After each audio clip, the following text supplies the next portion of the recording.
Hello bikers and babes, this is Rick Gonzalez with another how-to video. Today we're gonna install floorboards on a Softail Deuce.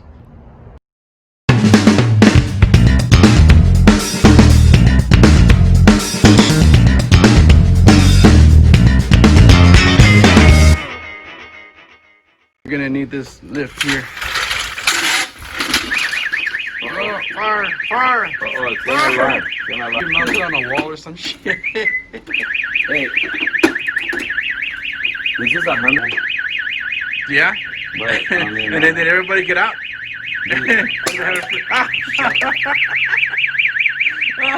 We have to put it on a lift because we're gonna.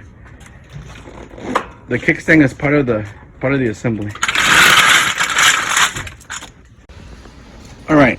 So the game plan is we're gonna disconnect the linkage here. Remove these 3 bolts. 1, 2, and the other one's under here. So I'm gonna have to remove this guy too. All right. And this should all come up in one unit. And then I just hook this back up here. And then those 3 bolts go here, and then hook up this guy back there. So that's the plan. Let's see how it goes. All right. So this is 6mm on it. And this one here. This is 6mm on it. And this is 7/32.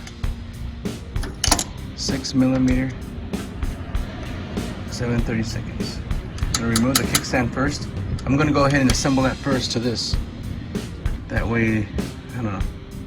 In my mind, it's a smoother transition. Let's see what happens. I'm gonna cheat here a little bit. Give me some leverage. There we go. That wasn't so bad. What are you, a weakling? Here we go. All right. Break that seal.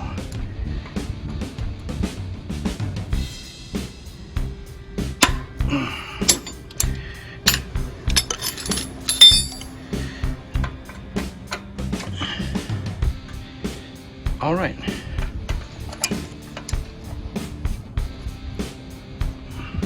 We got the kickstand off. I'm gonna assemble it to this thing. Okay, it's a 1/2 inch to remove this sucker. Okay, the keyhole works just fine. So I'm gonna put the bolt back in here and see how that goes. Got that kickstand assembled. So now, back to this guy. Let's take that sucker off. Move this linkage here.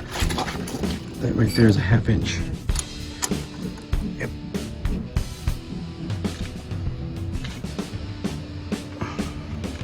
That's snug. This would be a bolt back here. It's an Allen wrench. More likely it's a 7. I'm gonna loosen this up so I can get back here. Because the jug's in the way.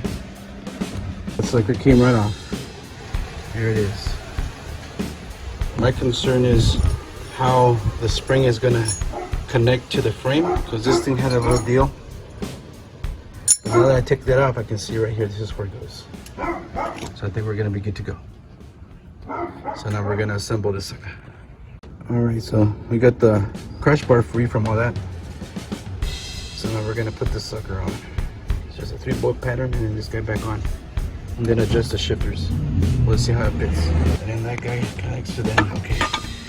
So here we go. I need both hands. I'll put the camera down. Got the bolts started. It's a T45 Torx. And that's the original bolts, Harley Davidson, okay? So I'm just gonna put some Loctite on each of these and torque it down. This guy in. There's a gasket like this on the other side. 2 spacers in here. Another gasket, and then this spacer. I got these at the dealership, and it seems to be pretty good. Now when adjusting the shifters, make sure you have enough room. Doesn't bottom out. Since you're going to be stepping on them as opposed to putting your foot under, just got to make sure you have enough clearance so it doesn't bottom out. You ever wonder why one bolt's on top, one's on the bottom? Well, the thing is, you need this clearance so you won't hit your primary cover. So just before you tighten it down, make sure you have that clearance. And once again, make sure you have enough. You're gonna be stepping on it. Make sure you have enough clearance here. Here I have just enough.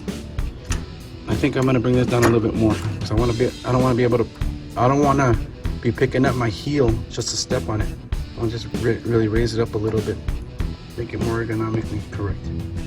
I'll step down here, step back here. All right, we'll go with that. So what's left now is to put the spring on and then and attach this the crash good right here. And I don't know how I'm gonna do this yet. I think I just need a heavy duty pliers and I can put it in there, but we'll see. Okay, so we used a jack to push this crash bars up and line it up. We had to contort it a little bit, but we got it. Finally, we got that sucker on, but it's done. Let's check it out. If you like my videos, please subscribe, click the notification bell. Be safe out there, get out and ride, and God bless you.